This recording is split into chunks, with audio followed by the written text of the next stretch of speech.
የተበላ ጉልበት ይመለሳል ብሎ ሰያነ ኃይል ያነሰባቸው ጉልበታቸው ያለቀ ሰው ዛሬ ጉልበታችሁን የበላ አውሎ እግዚአብሔር መንጋጋውን ይዞ ይለያል።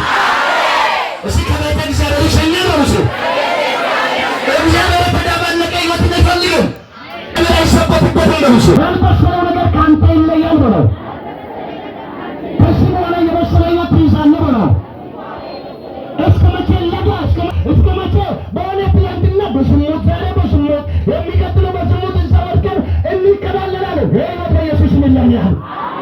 እስኪ ከኔ ይለይ በብዛት እኔ መብሰል አለብኝ በምሱ ክርስቶስ የተቀበለ ማንነት በለው እግዚአብሔር አምላክ በለው የበሰለ ሰው ያደርጋል በለው አይዛል ይሰራል፣ ይለፋል፣ ይደክማል፣ ይሮጣል፣ እንዲላል ደሞዝ ወስዳል፣ ወርቅ ይሸጣል፣ ብር ይሸጣል፣ ቤት ይሸጣል፣ የሆነ ነገር ይሰራል። ነገር ግን ከኢየሱስ ውስጥ አይቀመጥም። የሚበላው ሌላ ነው። ወጣት ነው ግን ሽበታም ነው አይደል?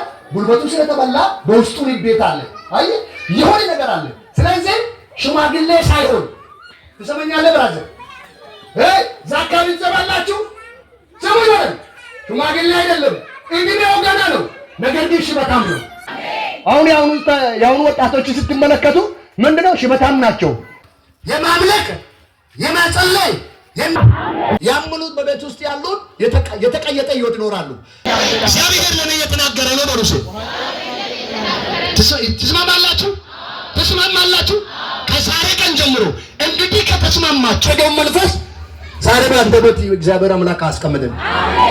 እስቲ አሜን በል። ለእግዚአብሔር ስትገዙ ለእግዚአብሔር ስትሉ ሁሌ ወጣት ናቸው።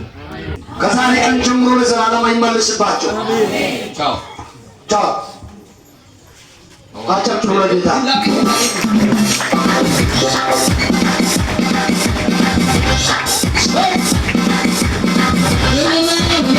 ኢየሱስ ጌታ ነው። በቀኝቱ ጌታ ባለበት ቦታ ከውስጡ ሶቻ ጌታ በኢየሱስ ሁሉ እያንቀጣቀጣ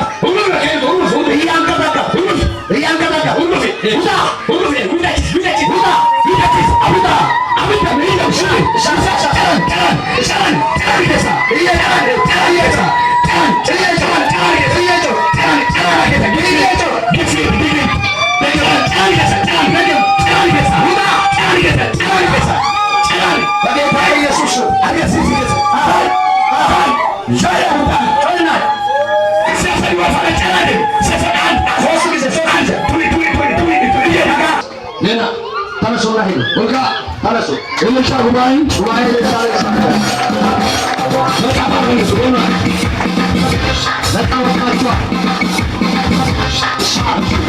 go.